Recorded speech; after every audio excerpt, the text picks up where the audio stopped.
2002, 2003 और 2004 में 3 consecutive Oscar nominations के बाद finally Lord of the Rings part third ने जीत लिया ऑस्कर, हराते हुए Seabiscuit, Mystic River, Master and Commander and Lost in Translation को। And the Oscar goes to, it's a clean sweep. The Lord of the Rings, The Return of the King.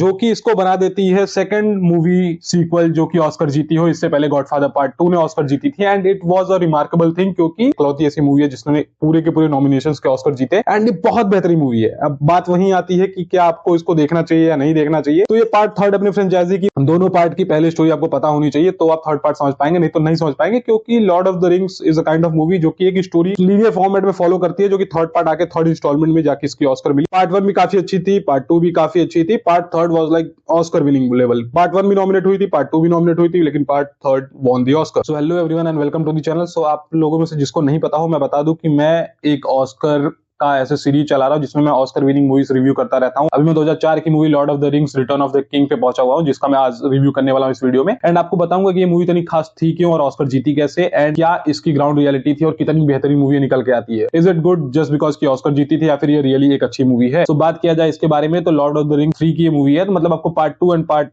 1 की story पता होनी चाहिए। अगर आपको Lord of the rings के बारे में अभी नहीं पता है तो भाई स्किप दिस वीडियो, जाके देखो, वापस आओ, फिर देखो। भाई लॉर्ड ऑफ द रिंग्स आप देखो, अगर आप हैरी पॉटर पसंद है, आपको स्टार वॉर्स पसंद है, तो आप जरूर देखो यार। क्या Lord of the rings India में लोग इतना अंडररेटेड रखे हुए हैं, लेकिन Lord of the rings is something भाई जो कि हैरी पॉटर के ऊपर जाती है। अगर मैं पर्सनली रेट करूं, मैं हैरी पॉटर का फैन हूं बचपन से देख, लेकिन for me Lord of the rings is above Harry Potter, क्योंकि बहुत ही बेहतरीन मूवी है भाई, स्पेशली थर्ड पार्ट जिसमें ये रिटर्न ऑफ द किंग। तो starting from the basic story की बात की जाए तो स्टोरी हमारी पिकअप करती है वहीं सेकंड पार्ट से जहां खत्म हुई थी। यहाँ पे हमारा फ्रोडो एंड सैम निकलते हैं गोलम के साथ मॉर्डोर की तरफ, भी हम जाके इस रिंग को डिस्ट्रॉय कर देंगे and it will all and here. इसमें गोलम्स के भी इंटेंशन पता कर सकते हैं कि कितना वो करप्ट हो चुका है रिंग के कारण, कैसे वो बहुत ज्यादा चालू और क्लेवर इंसान बनते जा रहा है, जिसके थ्रू वो चाहता है कि भाई ये दोनों जाके मर जाए एंड मैं रिंग लेके भाग जाऊं। एंड वो बस रिंग को अपनाना चाहता है, जो कि पार्ट सेकंड से ही समझ में आने लगा था धीरे धीरे कि मैनिपुलेट करना चाहता है एंड दोनों के बीच में ऐसे लड़ाई करवाना चाहता है ताकि फ्रोडो और सैम अलग हो जाए, ताकि इसको फ्रोडो को मारने में आसानी हो। जो कि इंटेंशन धीरे धीरे पता चलते रहते, हमको गोलम की बैक स्टोरी भी पता चलती है कि कैसे वो एक गोलम बना, जो उधर से अपना पिपिन एंड मैरी मिलकर रोहान पहुंचते हैं, जो कि वहां पे जाके एरागॉन के साथ वो फाइनल फाइट करेंगे एंड फाइनल बैटल इसका बहुत लंबा चलता है भाई। लास्ट के 1.5 घंटे के आसपास इसमें फाइट। लास्ट के 1.5 घंटे से याद आया कि अगर मैं बात करूं इसके ड्यूरेशन टाइम की, तो ये 3 घंटे 28 मिनट की मूवी है। हाँ, 3 घंटे 28 मिनट की, लगभग मान लो 4 घंटे के अराउंड है मूवी, लेकिन कहीं भी बोर नहीं करती है। अगर आपने पार्ट 1 पार्ट 2 देखा है तो आप थर्ड पार्ट में आप इतना ऑटोमेटिकली इंटरेस्टेड रहते हो कि आपको कहीं भी बोर नहीं करेगी, आप इंटरेस्टेड रहोगे कि क्या चल रहा है। एक के बाद एक चीजें होते जाती है, आप सबकी बैक स्टोरी में इंटरेस्टेड हो, back story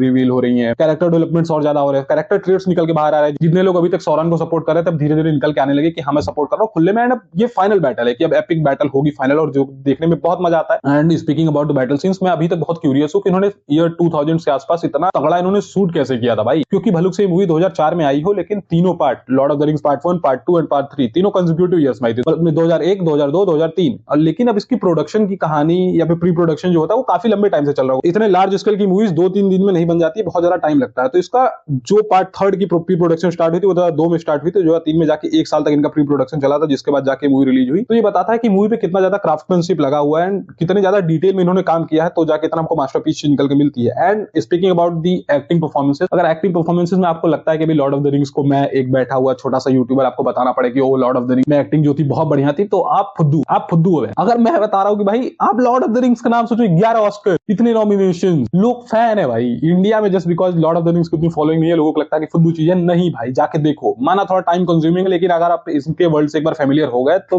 there will be no going back. आपको हैरी पॉटर चूतिया लगेगी, फैंटास्टिक बीस्ट चूतिया लगेगी, पायरेट्स ऑफ द कैरिबियन चूतिया लगेगी भाई, इतनी सही पिक्चर है ये एंड बहुत बेहतरीन है। स्पीकिंग अबाउट द पर्सपेक्टिव कि ये ऑस्कर जीती, तो ऑस्कर पहले 2 पार्ट्स में नहीं जीतने का कारण मुझे जहां तक लगता है कि ये लगा था कि जिनके साथ नॉमिनेट हुई थी वो मूवीज कुछ ज्यादा ही बेहतरीन थी, उसके कारण से ऑस्कर नहीं जीत पाए। जैसे कि 2002 में इन्होंने हारा a beautiful mind, John Nash की बायोग्राफी, जो कि बहुत ही बेहतरीन मूवी थी। उसके बाद इन्होंने शिकागो से हारा, जो कि शिकागो भी अपने आप में देखा जाए तो बहुत बेहतरीन मूवी। एंड थर्ड पार्ट ये आती है। इस साल नॉमिनेशंस में जितनी मूवीज थी मैंने उसमें से ज्यादा नहीं देखी है, लेकिन मुझे लगता है कि इट वाज दी अमंग बढ़िया, सबसे बढ़िया पिक्चर एक तो लॉर्ड ऑफ द रिंग्स की खुद थी, एंड जो नॉमिनेटेड मूवीज थी उसमें भी सबसे ज्यादा आगे। एंड 11 के 11 नॉमिनेशंस को क्लीन स्वीप करके ले जाती है, including best director, best sound design, best production, सब कुछ। And it is well deserved. अगर आप इतने पॉइंट पे भी इतने सालों के बाद किसी को लगता है कि Lord of the rings is overhyped, तो दे आर फकिंग मोर। उनको अगर समझ में नहीं आ रहा है कि कितनी एपिक लेवल की चीज बनाई गई है, तो ये सिनेमा हिस्ट्री बताएगी आगे चल के। आज से 100 साल बाद, 200 साल बाद हम अगर जिंदा रहे, खुद में ही मरकट के खत्म नहीं हुए, तो ये मूवी एक प्रूफ रहेगी, लिविंग लेजेंड की क्या बढ़िया चीज बनाई गई थी the Lord of the ring. उसके बाद इसकी 3 और मूवीज आई, हॉबिट की सीरीज, एंड अभी इनकी रिसेंटली एक सीरीज चल रही है रिंग्स ऑफ पावर नाम से। रिंग्स ऑफ पावर मैंने नहीं देखी है, हॉबिट में देखने वाला हूँ and I am very curious कि लोग इसको देखे जाने एंड ये बहुत अच्छी मूवी निकल के आती है Lord of the rings. And बात की जाए इसके कलेक्शंस की तो ये $94 मिलियन पे बनी थी and $1.138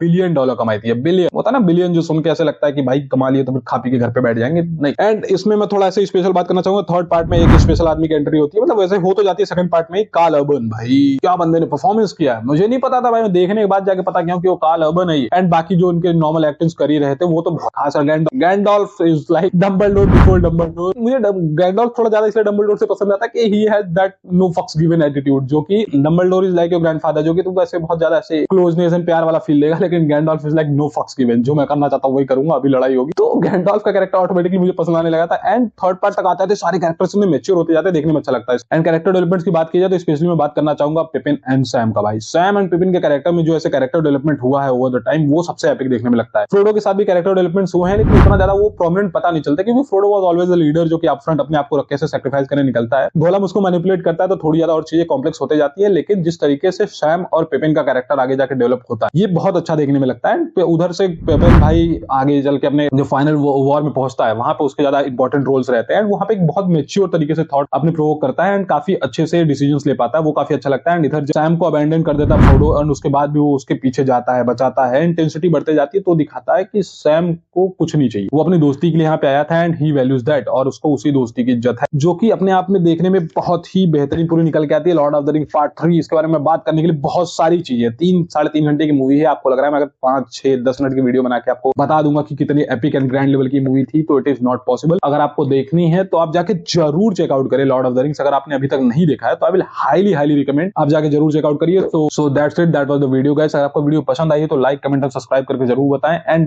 do subscribe to channel, ताकि मैं ऑस्कर विनिंग मूवीज की रिव्यू हर समय करता रहता हूं। अगर आपको ऑस्कर विनिंग मूवीज की रिव्यूज चाहिए तो this is the channel that